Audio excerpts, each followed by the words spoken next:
Hi friends, welcome back to my channel. Guntur style వంకాయ బజ్జీ ఎలా చేసుకోవాలో చూసేద్దాం.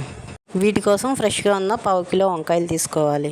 వాటి మధ్యలోకి కోసి పుచ్చులు లేకుండా చూసి పక్కన పెట్టుకోవాలి.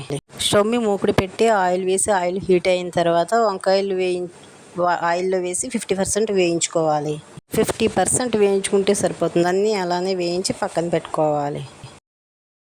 ఇప్పుడు 2 ఉల్లిపాయలు తీసుకొని కట్ చేసుకుని మిక్సీ జార్లో వేసుకోవాలి.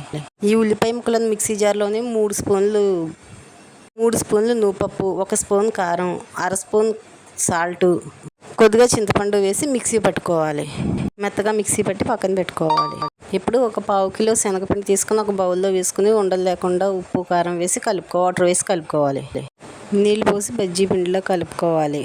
పిండి కలిపి పక్కన పెట్టుకోవాలి. ఇప్పుడు వేయించుకున్న వంకాయలు తీసుకుని ఇప్పుడు మిక్సీ పట్టిన ఉల్లిపాయ ముద్దని ఒక్కొక్క వంకాయలోనూ కూరుకోవాలి.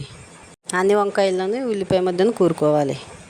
స్టవ్ మీద మూకుడు పెట్టి ఆయిల్ పోసి ఆయిల్ హీట్ అయిన తర్వాత స్టఫింగ్ చేసుకున్న వంకాయల్ని శనగపిండిలో ముంచి ఆయిల్లో వేసుకుని వేయించుకోవాలి.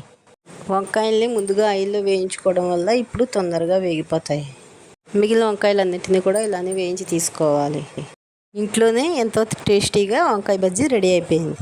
బజ్జీని మధ్యలో కట్ చేసుకుని ఉల్లిపాయలు, వేయించిన వేరుశనగ గుళ్ళు, కొత్తిమీర, నిమ్మరసం వేసుకుని తింటే సూపర్గా ఉంటుంది. వీడియో నచ్చితే లైక్ చేయండి. మరిన్ని వీడియోస్ కోసం మన ఛానల్ని సబ్స్క్రైబ్ చేసుకోండి.